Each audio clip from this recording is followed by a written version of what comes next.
Salam saudara-saudara, jumpa lagi di dalam pelayanan mimbar GKMI Eklesia. Dan kita bersyukur karena kita memperoleh kesempatan terus-menerus minggu demi minggu mendengarkan firman Tuhan, sehingga kita disegarkan, dikuatkan, dan tentunya membuat kehidupan kita semakin berbahagia. Sebelum kita mendengarkan firman Tuhan, mari kita berdoa terlebih dahulu. Bapa kami yang di surga, terima kasih ya Tuhan.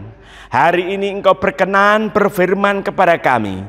Kami percaya bahwa firman-Mu itu sungguh-sungguh bermanfaat, berguna, mendatangkan keuntungan besar di dalam segenap kehidupan kami.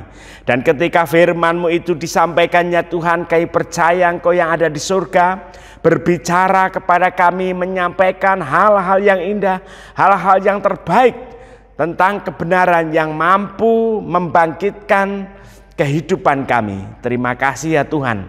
Berkati kami sekalian yang mendengarkan melalui channel yang dimiliki gereja kami ini. Semuanya, siapapun kami yang melihat, menyaksikan, mendengarkan firman Tuhan, Engkau akan berikan yang terbaik di dalam hidupnya. Engkau berkati hari-harinya begitu sukacita. Engkau akan bertindak dalam segala kuasa dan kekuatan Tuhan, menyelesaikan segenap masalah pergumulan yang sedang dihadapi. Dan firman-Mu itu ya Tuhan, biarlah menyampaikan apa yang Tuhan kehendaki, apa yang Tuhan rancangkan. Dan besar kerinduan kami ya Tuhan, melalui firman Tuhan ini kami benar-benar dimampukan untuk melakukan firman-Mu, dan biarlah hidup kami dipenuhi dengan buah-buah roh yang memberkati saudara-saudara kami. Terima kasih Tuhan, berkati hamba-Mu yang menyampaikan firman Tuhan, berkati pula saudara-saudara kami yang menyaksikan dan mendengarkan firman Tuhan ini. Haleluya, amin. Saudara-saudara, firman Tuhan pada hari ini saya berikan tema Tuhan Yesus menyertai perjalanan kita. Tuhan Yesus menyertai perjalanan kita. Firman Tuhan terambil dari Injil Lukas pasal 24 ayat 28 sampai 35. Injil Lukas pasal 24 ayat 28 sampai 35. Demikian firman Tuhan. Mereka mendekati kampung yang mereka tuju, lalu ia berbuat seolah-olah hendak meneruskan perjalanannya. Tetapi mereka sangat mendesaknya, katanya, "Tinggallah bersama-sama dengan kami, sebab hari telah menjelang malam dan matahari hampir terbenam." Lalu masuklah ia untuk tinggal bersama-sama dengan mereka. Waktu ia duduk makan dengan mereka, ia mengambil roti, mengucap berkat, lalu memecah-mecahkannya dan memberikannya kepada mereka. Ketika itu terbukalah mata mereka, dan mereka pun mengenal dia, tetapi ia lenyap dari tengah-tengah mereka. Kata mereka seorang kepada yang lain, "Bukankah hati kita berkobar-kobar ketika ia berbicara dengan kita di tengah jalan dan ketika ia menerangkan kitab suci kepada kita?" Lalu bangunlah mereka dan terus kembali ke Yerusalem. Di situ mereka mendapati ke-11 murid itu.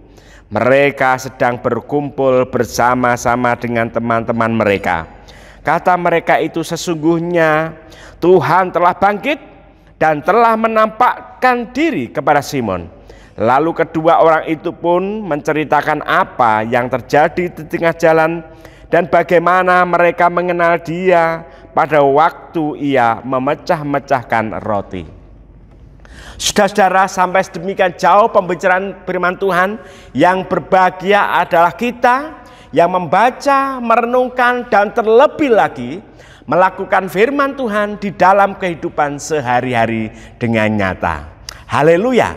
Saudara, Tuhan Yesus menyertai perjalanan kita. Ada seorang anak, saudara-saudara, bercerita kepada saya. Dia diajak jalan-jalan dengan papanya menuju suatu tempat, tetapi anak ini melihat papanya ini sudah tidak mengontrol ya kendaraannya. Maksudnya orang ini mulai berpikir, anak ini kenapa papa saya kok bolak-balik muter jalan ini terus, dan dia menghitung sudah 4 kali. Lalu anak ini ngeplak bapaknya gitu ya, plak gitu ya, "Pah, kok muter-muter, saya hitung udah mau 5 loh ini." Gitu. Bapaknya baru sadar, saudara-saudara. Jadi bapaknya ini baru sadar bahwa dia itu sedang melamun. Dia sedang memikirkan sesuatu yang serius. Ada hal yang serius yang harus dipecahkan dan ini masih buntu, sehingga dia terus memikirkan tanpa menyadari bahwa mobilnya itu mulai muter di tempat itu saja. Saudara-saudara, masalah yang menggelayut dalam hati dan pikiran seseorang itu biasanya mempengaruhi gerak hidup orang itu. Bahkan pikiran hati yang kacau itu bisa mempengaruhi dinamika panca indera. Orang kalau sedang mengalami masalah, mata itu seakan-akan kabur. Orang kalau sedang mengalami problematika hidup yang berat, rasa lapar itu kadang-kadang nggak terasa. Segala sesuatunya itu bisa lupa, dan orang itu pasti tidak fokus dengan tujuan awalnya itu. Makanya seperti yang diceritakan anak-anak ini, bapaknya dikeplak begitu ya, karena nggak nyampe-nyampe, hampir 1 jam lebih muter-muter di situ terus.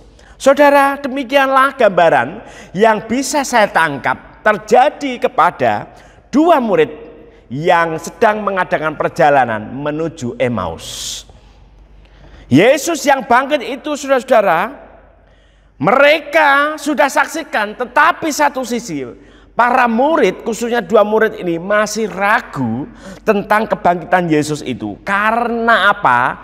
Jalan pikirannya itu tidak menjadi buntu, mereka terbentur dinding begitu ya pikirannya itu. Karena mereka memiliki hati dan pikiran yang kacau. Mereka sedang bingung dan mereka itu kecewa.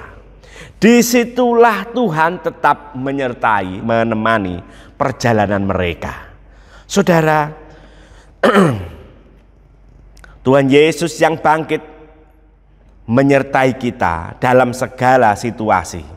Bahkan Yesus itu yang sudah bangkit, dia itu hadir menyertai sepanjang perjalanan kita dalam segala situasi, bahkan dalam situasi hati yang kecewa, dalam situasi hati yang bingung, dalam situasi hati yang bimbang.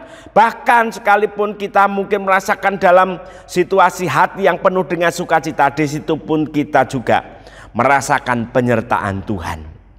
Sama seperti 2 murid yang pikirannya kecewa dan bingung sedang mengadakan perjalanan ke Emmaus, Yesus pun juga hadir di dalam kehidupan kita, dalam sepanjang perjalanan hidup kita. Oleh karena itu, saudara-saudara, dalam memahami Tuhan Yesus menyertai perjalanan kita, kita harus memiliki 3 hal yang menjadi mutiara iman, pengajaran yang kita akan resapi, renungkan, perhatikan pada pagi hari ini. Yang pertama adalah memiliki gagasan yang benar tentang Tuhan Yesus. Memiliki gagasan yang benar tentang Yesus. Saudara, Emmaus itu artinya sumber keselamatan. Jadi Emmaus itu sendiri digadang-gadang sebagai tempat di mana keselamatan itu, di mana Mesias itu muncul di daerah Emmaus itu. Memang dalam sepanjang sejarahnya Emmaus itu ada sebuah lokasi di mana di situ ada seorang tokoh yang mengklaim bahwa Mesias itu diwujudkan dalam sebuah pemberontakan yang disebut namanya adalah pemberontakan Makabe. Tokohnya yang terkenal itu ada Yudas Makabe. Yudas Makabe ini menggelorakan peperangan terhadap Romawi, dan beberapa peperangan berhasil dimenangkan. Jadi di Emmauslah orang-orang dalam gerombolan Yudas Makabe ini mendeklarasikan sebuah perlawanan, dan orang memandang momen deklarasi Yudas Makabe di daerah Emmaus itu sebagai momen Mesias, sebagai momen mesianik, di mana benar bahwa di Emmaus itu Mesias itu hadir. Di Emmaus itu keselamatan itu ada. Di Emmaus itu ada benar sumber keselamatan dan mengalir keselamatan kepada orang-orang Israel. Oleh karena itu saudara-saudara, ketika para murid ini berjalan menuju Emmaus, sebenarnya mereka itu sedang merenungkan apa yang sebenarnya terjadi di dalam kehidupan mereka terkait dengan momen-momen mesianik yang mereka dengar atau mungkin bahkan mereka saksikan. Tempat ini bersejarah. Maka mereka datang ke Emmaus itu yang dihitung-hitung jaraknya itu adalah 11 km dari Yerusalem. Tetapi ada yang mengatakan bahwa Emmaus tempat Yudas Makabe mendeklarasikan peperangan melawan Romawi, ada momen mesianik di situ, itu jaraknya 30 km dari Yerusalem. Tetapi kita menambah Mesias itu erat kaitannya dengan Emmaus. Maka saudara-saudara, ketika mereka berjalan di sana, mereka sebenarnya merenungi apa yang sedang terjadi. Hatinya itu begitu kacau, saudara-saudara. Tetapi di sini kita bisa melihat bahwa Injil Lukas itu dikemas dengan bagus, dikemas dengan begitu luar biasa. Dia memunculkan nama Emmaus kepada kita dan kita bisa belajar melaluinya. Injil Lukas memunculkannya kepada kita untuk mengoreksi gagasan kita tentang orang Israel. Lukas tentu saja menuliskan ini sekaligus mengoreksi gagasan, pikiran, keyakinan, kepercayaan orang Israel berkaitan dengan Mesias. Mesias yang dipegang, diyakini sejak perjanjian lama, saudara-saudara, dikoreksi oleh Injil Lukas melalui momen perjalanan ke Emmaus ini. Apa yang dikoreksi? Bahwa bicara tentang Mesias itu bukan bicara tentang hal-hal yang bersifat duniawi. Ini momen mesianik itu bicara tentang perkara rohani, bukan serta-merta masalah jasmani. Mesias itu bukan untuk orang Israel saja, tetapi Mesias dalam diri Yesus itu adalah untuk dunia. Mesias itu bukan bicara tentang penjajahan terhadap negara dengan negara, bukan, tetapi Mesias itu berbicara bagaimana penjajahan yang lebih penting itu harus dibereskan, yaitu penjajahan dosa kepada manusia itu. Mesias itu tidak berurusan langsung dengan orang-orang Romawi, musuh-musuh Israel, tetapi Mesias itu berurusan langsung dengan sebuah momen hadirnya kedamaian, hadirnya Shalom di seluruh dunia melalui Yesus Kristus. Keyakinan ini saudara-saudara bagi orang Israel, Mesias itu sudah dinubuatkan dalam perjanjian lama dan dikupas, ditafsirkan, dikotbahkan, dituliskan, ditegaskan oleh para rabi Israel. Dan itu mengakar sampai zamannya Tuhan Yesus. Tetapi tetap ini harus dikoreksi. Injil Lukas memunculkan Emmaus sekaligus ingin membongkar bahwa sendi-sendi keyakinan Yahudi pada waktu itu salah kaprah. Mereka memiliki gagasan yang keliru tentang Yesus itu.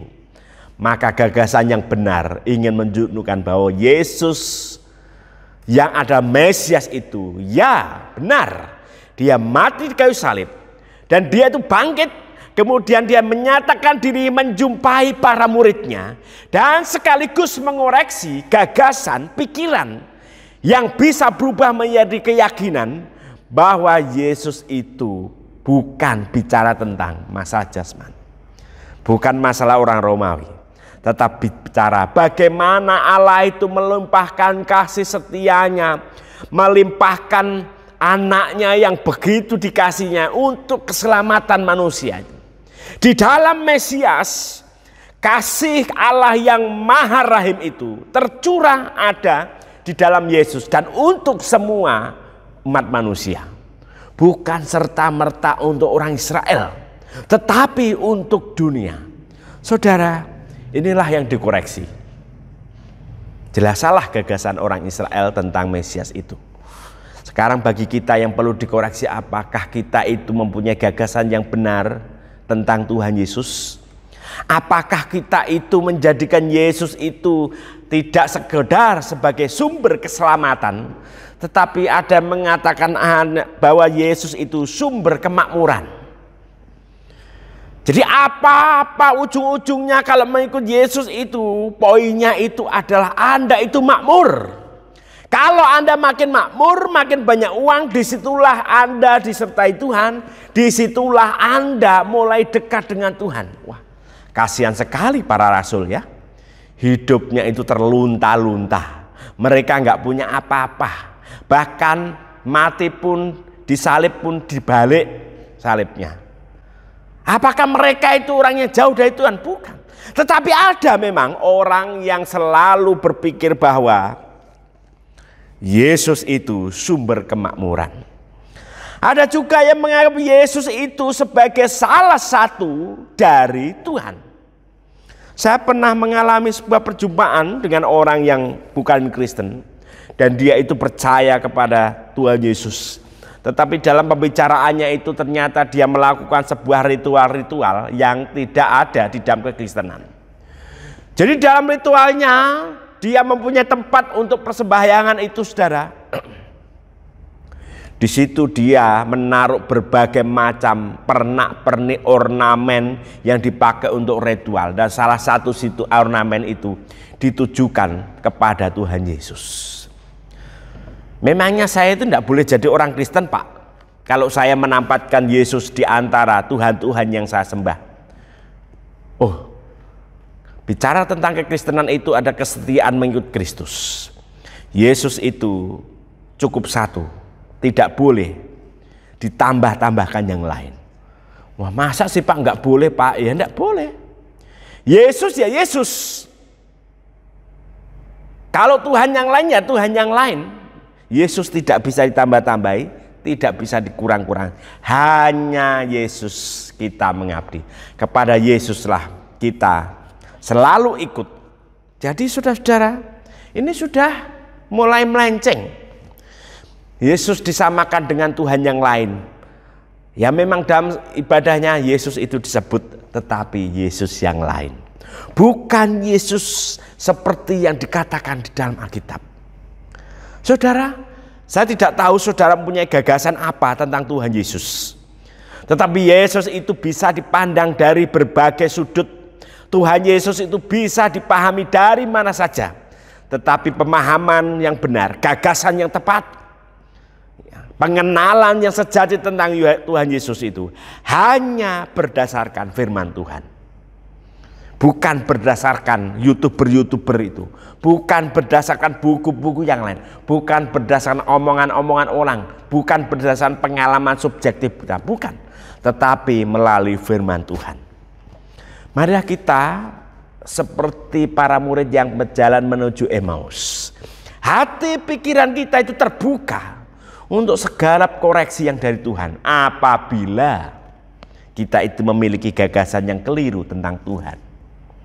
Hari ini Tuhan mau masuk hati dan pikiranmu untuk mengoreksi, memperbaiki apa yang keliru ketika kita itu berpikir tentang Tuhan. Itulah yang pertama, memiliki gagasan yang benar tentang Yesus. Yang kedua, memiliki pengalaman yang sejati dengan Yesus. Memiliki pengalaman yang sejati dengan Yesus. Saudara, murid-murid yang disamperi orang asing begitu ya. Dalam perjalanan ke Emmaus kok ada orang asing tiba-tiba nyamperi, lalu orang asing ini membuka sebuah dialog atau percakapan.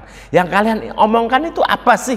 Saudara-saudara, ini sebuah pancingan dialog untuk membuka sebuah percakapan yang intens di dalamnya. Dan di situ saudara-saudara ada gambaran yang jelas. Ketika Tuhan Yesus memancing dengan sebuah pertanyaan, maka murid itu mengungkapkan segenap isi hatinya begitu lancar. Tetapi satu gambaran yang bisa diambil dari percakapan atau kata murid itu kepada Tuhan Yesus itu adalah bahwa murid itu sedang mengalami kekacauan di dalam hatinya. Pikirannya kacau, pikirannya juga, hatinya juga kacau, mungkin ragu, bimbang. Ada hal-hal yang bisa kita katakan bahwa realita itu tidak sesuai dengan ekspektasi. Kita ekspektasinya, harapannya Tuhan begini, Mesias begini, ternyata realitanya Mesias mati. Saudara, itu bisa dibaca dari percakapan mereka. Mereka itu disibukkan dengan berbagai macam perasaan yang berkecamuk. Mereka itu tidak jernih di dalam memandang sebuah kasus. Mereka tidak tenang di dalam merespon setiap masalah yang ada pada waktu itu. Mereka itu goncang, mereka tidak jernih, mereka tidak tenang di dalam menyikapi momen-momen penyaliban itu. Bahkan mereka masih ragu dalam momen kebangkitan itu. Saudara-saudara, hari-hari ini kita pun begitu. Apa yang bisa menyembuhkan kita?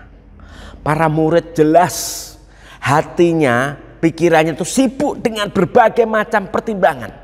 Yaitu tadi, realita tidak sesuai dengan ekspektasi.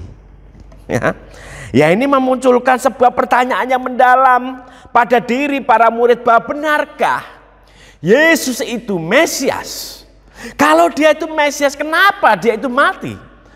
Kalau Simon Petrus mengatakan dia itu bangkit, mana buktinya? Para perempuan itu pun mengatakan Yesus itu bangkit, mana buktinya? Dalam kecamuk pikirannya yang serba tidak menentu, mereka tidak jernih memandang pribadi Yesus yang sedang ngajak bicara itu. Saudara, ternyata hati yang kacau, pikiran yang sibuk itu tidak membuat orang itu serta-merta fokus terhadap apa yang terjadi. Justru mereka disibukkan dengan hal-hal yang justru menutupi kepekaan hati mereka terhadap kehadiran Tuhan. Saudara, banyak perkara yang membuat kita itu tidak bisa jernih memandang Tuhan. Mungkin perkara itu ada masalah-masalah yang berat. Mungkin kita itu didera dengan kesibukan. Pekerjaan saya menuntut saya untuk sibuk. Ada seperti itu. Mungkin kita didera dengan kekecewaan. Mungkin ada perkara rencana-rencana yang berantakan. Ada sebuah kelelahan rohani yang bisa dialami oleh orang-orang yang selama ini berdoa bertahun-tahun tapi dijajab Tuhan. Orang ini bisa mengalami kelelahan rohani. Tetapi justru disitulah pada saat yang sama, dalam titik rendahnya manusia, dalam titik kekecewaan manusia itu, dalam titik kelelahan manusia, di situ ada titik dekatnya manusia dengan Tuhan itu. Oleh karena itu, dalam segala apapun kita harus jernih memandang Tuhan. Atau orang-orang disibukkan dengan berbagai macam pengajaran yang merusak, berita-berita yang kabur, berita-berita yang hoak, relasi yang toksik. Saudara, semuanya itu bisa mengganggu pengalaman kita berjalan bersama dengan Tuhan. Apa yang menyibukkan saudara sehingga saudara itu tidak fokus? Apa yang membuat hati kita itu tidak bisa tenang sehingga kita tidak jernih dalam memandang Tuhan? Apa saja yang membuat atau mengacaukan pikiran kita sehingga kita itu tidak memiliki pengalaman yang sejati bersama dengan Tuhan? Saudara-saudara, kuasa kegelapan, setan, musuh-musuh Tuhan, iblis itu paling suka mengganggu orang supaya orang itu tidak fokus dalam memandang Yesus. Orang Ibrani punya ungkapan, salah satu makhluk yang paling tidak konsisten di dunia itu adalah iblis. Kenapa? Ketika orang itu tidak bergereja, iblis itu ketika hari Minggu gitu maksudnya ya. Ketika hari Minggu orang Kristen itu mau ke gereja, setan itu atau iblis itu membisikkan jangan ke gereja. Terus menerus diganggu supaya tidak ke gereja. Toh kalau orang beriman itu ke gereja, dia pun mengganggu. Dia duduk di belakang dan mengganggu orang itu dengan sedemikian rupa untuk orang itu tidak fokus dalam mengalami Tuhan. Untuk orang itu tidak fokus dalam ibadah. Ya saya kira benar ya saudara. Hari-hari ini gereja itu terlalu banyak gangguan. Terlebih zaman orang itu pegang HP. Semua gangguan ada di situ. Betul orang Yahudi ini ngomong. Saudara-saudara yang dikasih Tuhan, baiklah kita menjenerkan hati pikiran kita untuk memiliki pengalaman yang otentik, pengalaman yang sejati berjalan bersama dengan Tuhan Yesus. Maka mari kita tenang, fokus pada firman Tuhan. Jika Tuhan menjadi teman seperjalanan kita, saudara-saudara, baiklah kita menceritakan yang terbaik untuk Tuhan. Kalau muridnya tadi menceritakan kekecewaannya tentang Mesias kepada Tuhan Yesus. Nah, kalau kita dalam teman seperjalanan dengan Tuhan Yesus, apa yang kita ceritakan kepada Tuhan Yesus? Menjadi perenungan kita. Yang ketiga, saudara-saudara, mengenali kehadiran Tuhan Yesus. Mengenali kehadiran Tuhan Yesus. Murid-murid Tuhan Yesus, saudara, ketika berjumpa dengan Tuhan, mereka memiliki pengalaman dengan Tuhan. Mereka tidak sekedar percaya bahwa Yesus itu bangkit dari kematian, tetapi mereka itu juga percaya bahwa Yesus itu hadir di dalam setiap kehidupan para murid. Jadi ketika Tuhan Yesus bangkit itu tidak serta-merta langsung ke surga, enggak. Tetapi Yesus itu bangkit dari kematian. Dan dia menuju kehidupan setiap kita. Tuhan Yesus membuat hati mereka itu berkobar. Maksudnya berkobar ini apa, saudara? Ada sebuah terjemahan atau sebuah tafsiran yang mengatakan berkobar ini bicara tentang api. Jadi api selalu berkonotasi membersihkan. Jadi hati yang berkobar itu hati yang merasakan penyucian, merasakan dibersihkan, dimurnikan melalui firman Tuhan. Jadi hati itu dimurnikan oleh firman Tuhan. Memurnikan hati mereka itu adalah momen perjumpaan bersama dengan Tuhan Yesus dalam perjalanan ke Emmaus. Jadi yang bodoh dan lamban mengenali Yesus itu, mereka itu menjadi bangkit. Dan mereka itu mengenal bahwa yang menyertai perjalanan mereka itu adalah Mesias, yaitu Yesus sendiri.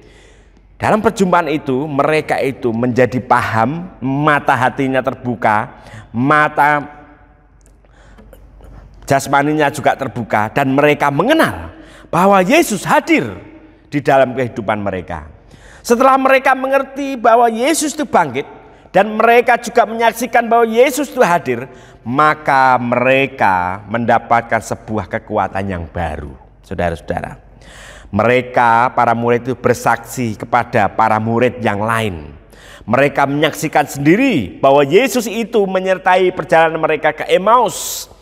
Selain itu mereka juga mendapatkan kesegaran, kekuatan yang baru. Mereka malam-malam menempuh perjalanan dari Emmaus ke Yerusalem. Malam-malam berjalan 11 kilo. Tentunya cepat, saudara. Dengan semangat karena mereka mengalami mujizat perjumpaan dengan Tuhan. Yesus memang hilang dari kehidupan mereka pada waktu itu. Tetapi yang tertinggal adalah kekuatan baru. Iman yang baru dalam perjalanan iman yang baru bersama dengan Tuhan Yesus. Tuhan Yesus menyertai perjalanan kita, saudara-saudara. Apapun rintangan yang ada. Betapapun liku hidup kita, betapapun ruwet kehidupan kita, ya, betapapun suram perjalanan hidup kita, Tuhan tetap ada, dia tidak pernah meninggalkan.